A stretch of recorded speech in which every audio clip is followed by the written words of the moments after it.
Fifes and drums to the front. March!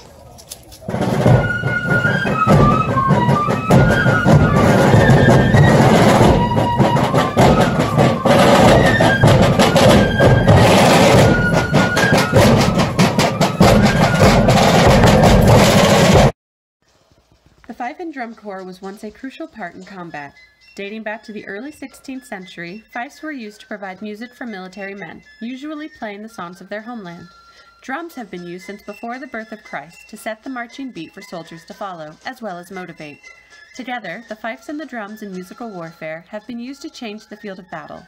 Rather than gruesome slaughtering, it becomes a more rhythmic, choreographed chess game.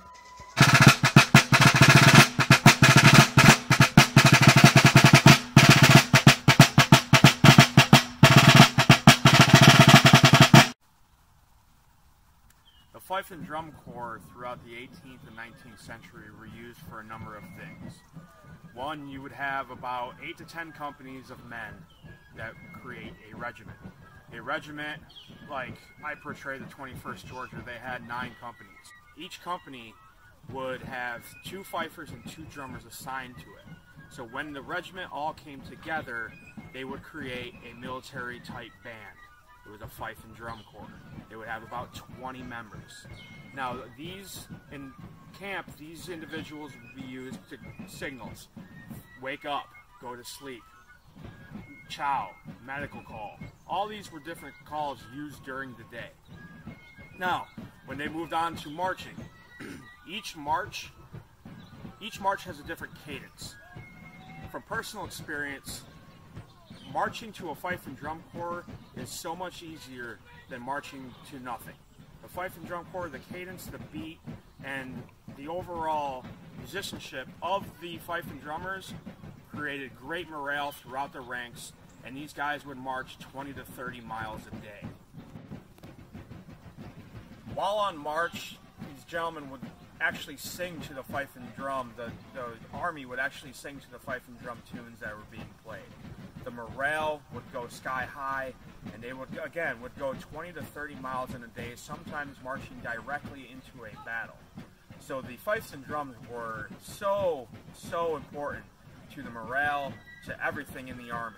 They also were used in battles. There were certain calls, like in the Civil War, there was a call called Fire by the Drum. The commander would call out, prepare to fire by the drum, and there would be no words after that.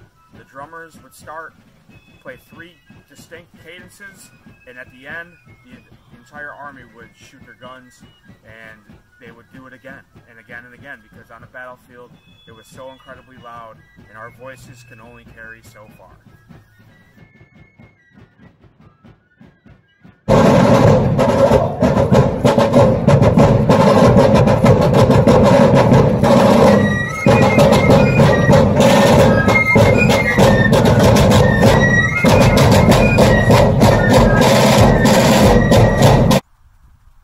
So what drove me to becoming a drummer in the Colonial Wars with fifes and drums was I've been watching them since I was about 5 years old, and as you can see, I'm in a Confederate uniform because I also reenact the Civil War. But if I had to pick between 18th and 19th century music, it would be 18th century, because there's a lot of stuff I can do with it.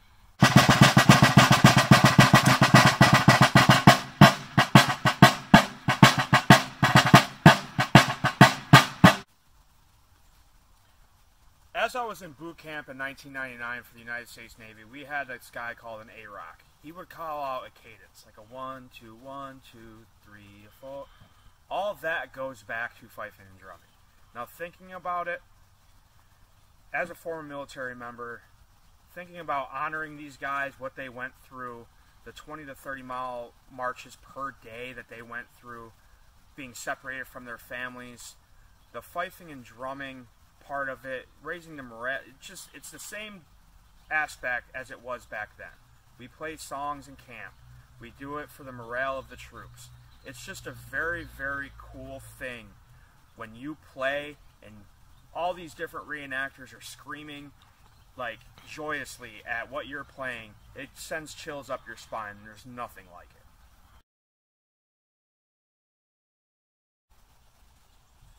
today's military, there are only 4 fife and drum corps still remaining. The most well-known is the Old Guard, located in Fort Myer, Virginia. The active military still has the musician rating available if you were to be interested in joining the military. However, they are no longer used in combat. They are now used in more illustrious ceremonies such as graduations and retirements.